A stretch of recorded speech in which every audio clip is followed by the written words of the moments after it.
Kisru donasi 1,5 miliar rupiah antara Agus Salim dengan Novianti Pratiwi kini mencapai babak yang baru. Hal itu menyusul sikap Novi yang diutarakan kuasa hukumnya kemarin bahwa Novi telah mengundang Agus Salim dan keluarga serta tim kuasa hukumnya untuk duduk bersama membahas penyelesaian masalah donasi untuk pengobatan mata Agus yang akan digelar pada hari Jumat besok, tanggal 15 November 2024 di kawasan Menteng, Jakarta Pusat. Pihak Novi berharap Agus dan kuasa hukumnya bisa hadir karena pengobatan Agus sangat mendesak dan menjadi prioritas saat ini. Lantas benarkah dalam pertemuan tersebut pihak Novi pun tidak memiliki syarat apapun termasuk meminta Agus untuk mencabut laporan polisi? Seperti apa tanggapan pihak Novi terkait perseteruan Farah Tabas dengan Denny Sumargo yang kini berujung di ranah hukum? Benarkah pihak Novi juga menyayangkan hujatan netizen yang mengatakan Agus berpura-pura buta? Pemirsa, bersama Intens Investigasi, kami hadirkan kabar terkini, terpercaya, dan teraktual. Tetapi sebelumnya, jangan lupa untuk like, subscribe, dan juga share channel YouTube ini.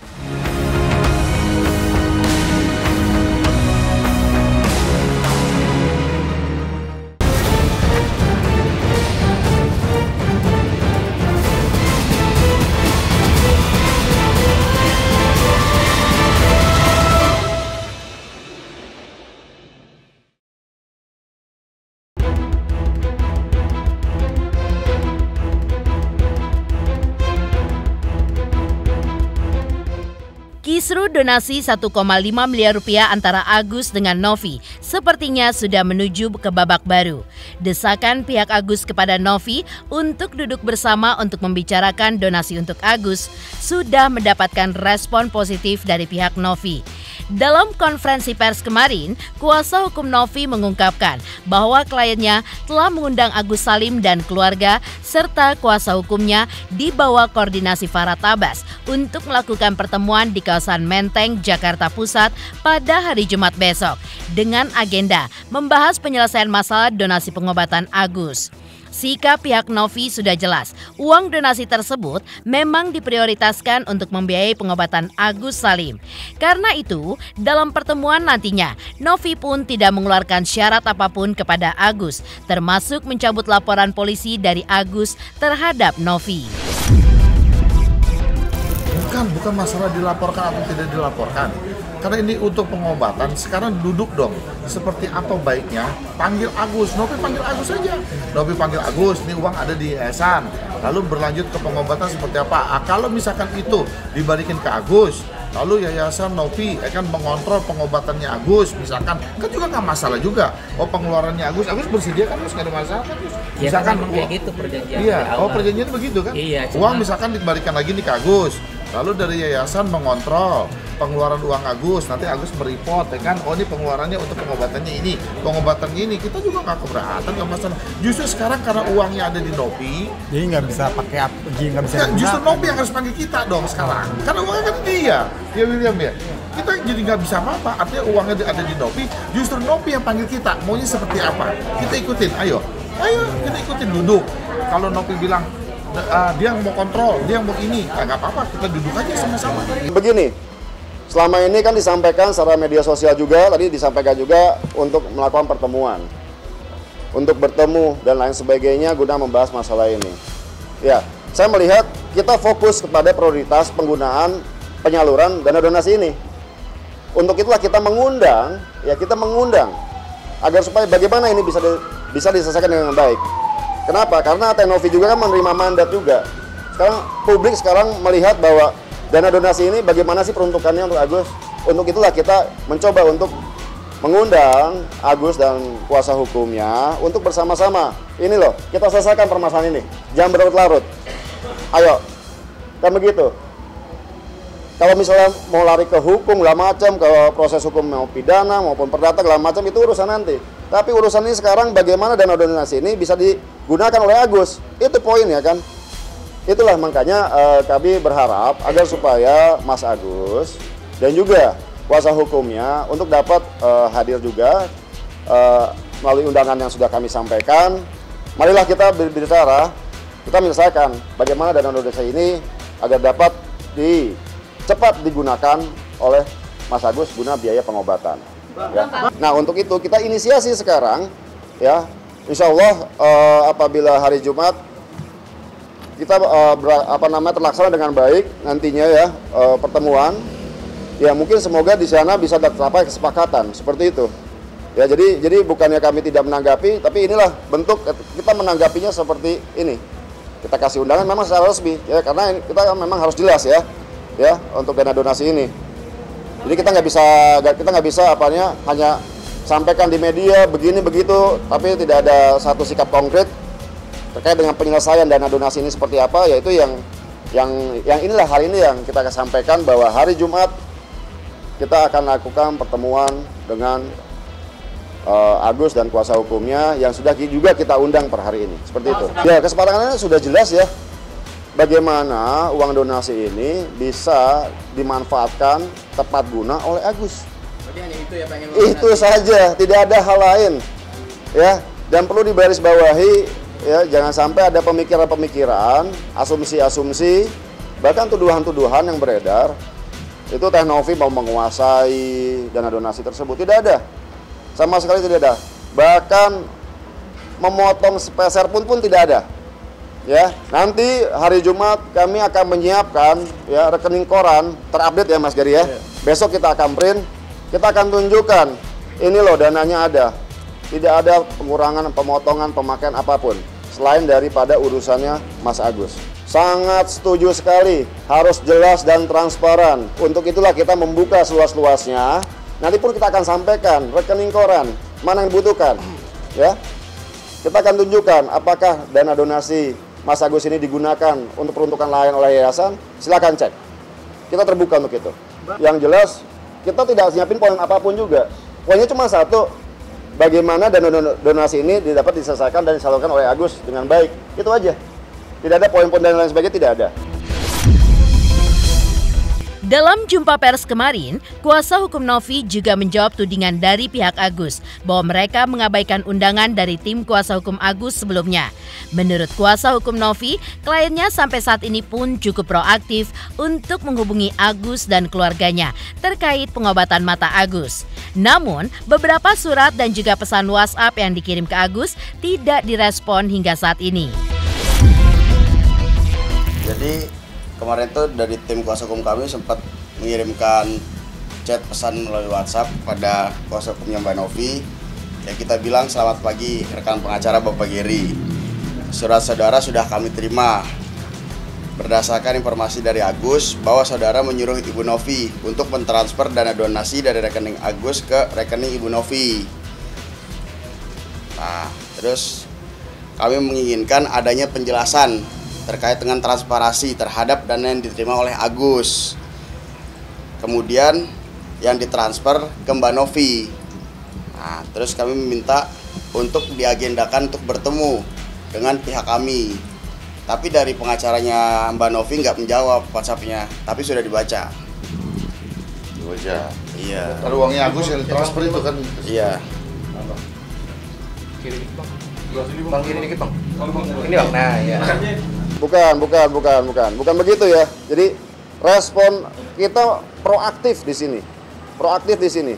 Jadi sampai dengan saat ini kan memang dari kuasa hukumnya Mas Agus kan hanya menyampaikan di media dan sebagainya. Ya.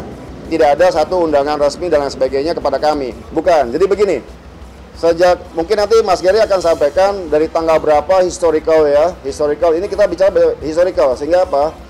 Ada buktinya bahwa kami ini selaku pihak yayasan tentunya itu sudah mencoba untuk berkomunikasi dengan Mas Agus dan yang diwakili oleh pihak keluarganya melalui WhatsApp, melalui surat, ada 2 kali surat dan surat pun kita follow up dengan WhatsApp dan lain sebagainya seperti itu.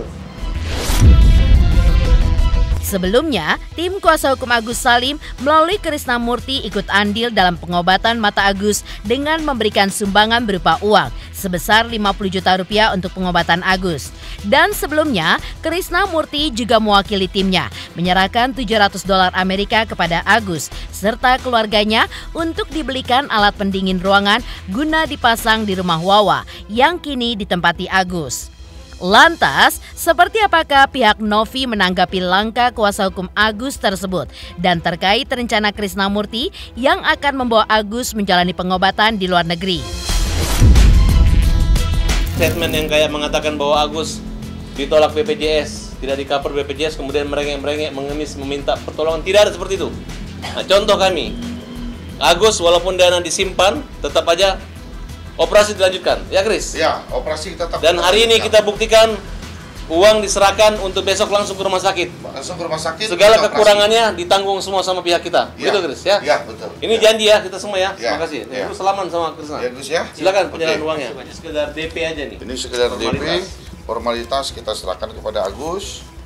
Agus. Ya. 50 juta. Ya kan Agus terima ya Gus ya. 50 ya. Ya kan? Ini Agus terima. Ya kan, tahan dulu ya, tahan ya. Ya kan besok Agus ke rumah sakit, masukin DP-nya. Ya kan nanti ya kan semua kekurangannya ya kan kasih lihat bonnya saya selesaikan. Ya Gus ya. Ya kan insyaallah mudah-mudahan ya. Dia terpukul sekali kemarin ketika BPJS mengatakan dalam Perpres kan ada aturan yang ya kan tidak di-cover, Perpres 59 itu tidak di-cover, maka ya kan Agus down di sini. Saya lihat mentalitasnya. Karena setiap hari saya monitor dengan Wawa, ya kan Gus gimana keadaan Agus. Dia shock loh, dia drop banget dari melihat tiba-tiba gelap matanya, terkunci, tidak bisa lihat apa-apa, dia drop. Saya bilang Gus tenang, saya akan carikan jalan keluar, saya kan akan biayai Agus secara pribadi. Dalam hal ini yayasan mendapatkan mandat dari Agus dan keluarganya untuk dapat dikelola guna pengobatan Mas Agus. Ya, dalam ini Mas Agus dan keluarganya memberikan kepercayaan kepada yayasan, tolong nih uang dana donasi saya titipkan untuk nantinya digunakan untuk biaya pengobatan saya. Setelah nantinya pengobatan selesai, ya barulah nanti tinggal mau dipergunakan untuk apa? Untuk kehidupannya Mas Agus dan lain sebagainya. Kalau untuk masalah itu kita sudah clear dan terang benderang, tidak ada yang berubah. Statement Novi dan statement saya selaku kuasa hukum dari awal sampai dengan saat ini tidak ada yang berubah. Ya, kita tidak mau melintir ke sana, melintir ke sini, tidak ada. Kita nggak ada yang berubah. Kita konsisten dari awal seperti itu. Mas Agus ya sosok yang perlu dibantu untuk diobati dan ada tersedia dana donasi untuk itu. Ya, jadi di JC itu juga memang kita udah bantu follow up dan hasilnya pun sama ya, tentang rencana tindakan tuh memang harus bertahap gitu kan. Yang pertama harus kelopak dulu dan lain-lain. Nah, untuk terkait korneanya pun juga memang sudah tidak bisa kan menurut dokter di sana, dan itu bisa dilakukan upaya kosmetik gitu kan. Tetapi kalau memang Mas Agus masih ingin mencoba ke luar negeri itu juga nggak ada masalah, selama memang proses-proses rencana tindakan itu terstruktur gitu kan, tepat guna gitu. Pihak Novi kemarin juga membuat klarifikasi terkait kabar yang sempat simpang siur sebelumnya yang menyebutkan bahwa Novi akan membuat laporan polisi atas Agus. Kabar tersebut sampai ditanggapi oleh kuasa hukum Agus Salim berupa tantangan kepada pihak Novi untuk segera membuat laporan polisi atas Agus. Lantas, seperti apakah klarifikasi pihak Novi terkait kabar tersebut? Benarkah pihak Novi saat ini tetap fokus pada kesehatan dan juga pengobatan Agus? Gak pernah takut Agus, biarin. Agus kan gak ngerasa berbuat yang macam-macam juga, ya biarin dia punya hak kok. Ya enggak sih, untuk apa kita dendam menyimpan amarah. Katanya Agus mau dilaporin, jelasin tuh. Apanya? Siapa bilang? Informasi Agus dilaporin, ya saya tantang laporin apa? Agus ini nggak bisa dilaporin polisi, dia dalam musibah ya. Jangan ngarang-ngarang lagi, buat pengacara-pengacara yang bergabung. Saya yakin pengacara-pengacara itu mengerti, hanya dapat masukan seolah-olah Parat Abbas dan Krishna melaporkan Novi yang membantu. Jadi orang marah sama saya. Intinya, dia yang bikin kisruh, dia yang membuat drama ini, yang mempublikasikan ke media sosial. seolah-olah Agus ini tidak aman, tidak jujur. Itu yang kita laporkan, ya. Di mana pembatasannya? Karena menakut-nakutin, itu hak Agus. Mau ada masyarakat melaporkan, tidak melaporkan, itu nggak ada peduli saya. Yang penting saya tidak cabut laporan terus, dan tidak ada kaitan saya dengan laporan-laporan yang lainnya. Saya cuma mau tambahin sedikit, saya ya, lapor. artinya bahwa perihal ada yang mau melaporkan Agus dari pihak Sana Lawyer dan sebagainya, ya kan ini ingat, ya kan pakai nurani sedikit lah, ya kan ini orang buta, apa salahnya, pasalnya apa juga saya nggak ngerti, apa yang mau dilaporkan, ini ya kan baru rencana kan, apalagi baru rencana, ya kan apa yang mau dilaporkan, orang udah jatuh, ya kan ketiban tangga, janganlah kita menari-menari di atas tangganya, nggak bagus lah itu, ya kan ini lihat ini orang buta, pakai nurani sedikit lah, gitu aja ya. Dari awal sudah kita jelaskan, tegaskan, ya konsisten semuanya dari awal sampai sekarang sangat konsisten, tidak ada yang berubah, prioritas penyelesaian dana donasi. Nggak ada namanya laporan-laporan itu. Sementara itu, seperti apakah pihak Novi menanggapi perseteruan Farah Tabas dengan Denny Sumargo hingga berujung ke ranah hukum? Selamat untuk Intens Investigasi karena sudah mencapai 3 juta subscribers di YouTube. Sukses selalu and all the best.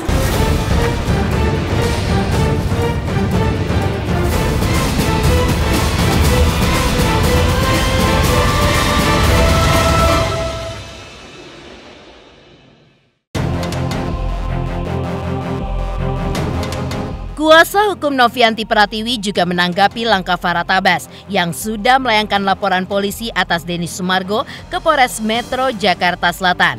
Laporan polisi tersebut dibuat oleh Farah Tabas pasca Denny Sumargo menyambangi rumah Farah Tabas. Kuasa hukum Novi mengaku sangat menyayangkan perseteruan yang terjadi antara Denny Sumargo dengan Farah Tabas. Selain itu, pihak Novi pun juga sangat menghormati langkah Farah Tabas untuk membuat laporan polisi tersebut. Karena itu adalah haknya sebagai warga negara jika merasa dirugikan.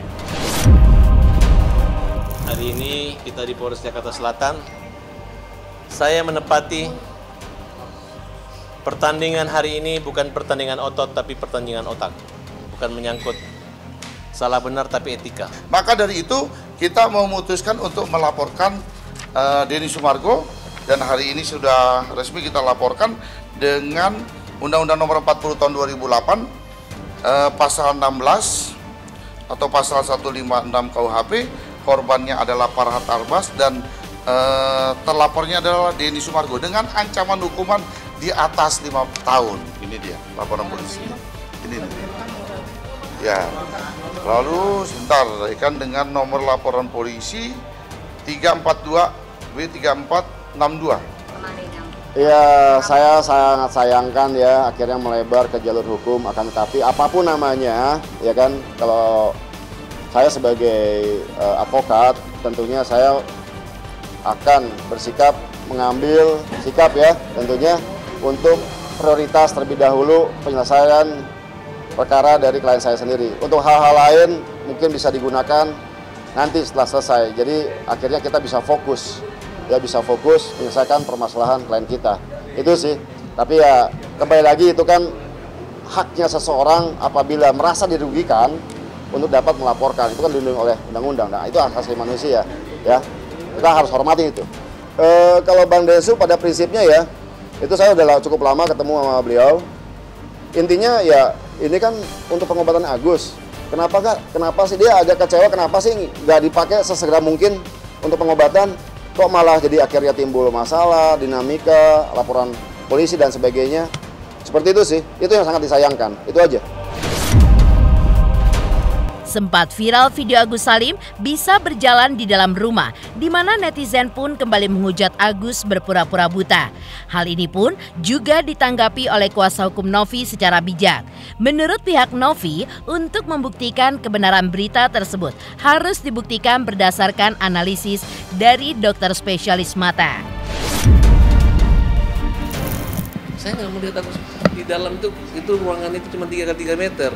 Agus paling dia pun lari juga paling ketabrak prok di sadar udah tembok, ya kan gitu Gus.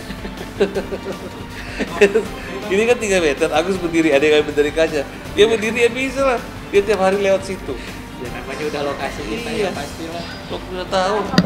Ya hafal Tak hafal. Ya hafal ada yang hafal. Ya kalau itu kan saya kurang memahami ya kan, tapi kalau memang kita memberikan pendapat ya kan berdasarkan fakta dan bukti. Kalau memang seperti itu ya nanti kan ada pengecekan dari medis hasil prognosa dokter seperti apa nanti.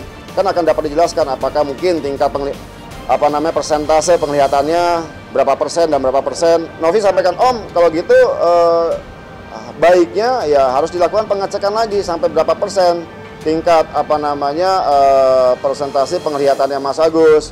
Kalau memang ada ya ada kemungkinan mungkin ya akhirnya bisa direcovery sampai semaksimal mungkin, kenapa tidak? Justru itulah yang diharapkan sejak awal. Sementara itu, seperti apa pula kuasa hukum Novi menjawab tudingan ingin melaporkan Agus ke pihak kepolisian. Selamat untuk intens investigasi. 3 juta subscriber, luar biasa sekali 3 juta. Ya pokoknya semakin sukses lah dan bisa menghadirkan sesuatu yang memang baik untuk diperlihatkan.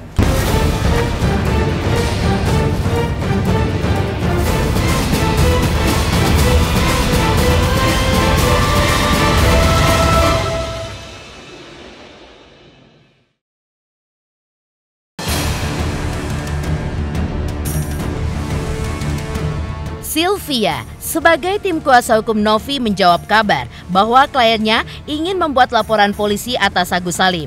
Menurut Sylvia, antara urusan pidana lapor-melapor dan urusan pengobatan mata Agus Salim adalah dua hal yang berbeda dan jangan dicampur adukan. Pihak Novi selama ini sebenarnya fokus pada pengobatan mata Agus dan pihak Novi pun sudah melayangkan surat resmi kepada pihak Agus untuk melakukan pengobatan. Namun sayangnya, surat resmi itu justru ditanggapi oleh pesan WhatsApp oleh pihak kuasa hukum Agus. Terkait kabar akan dilayangkan laporan polisi terhadap Agus Salim, Sylvia pun menjelaskan tidak sampai ke arah sana.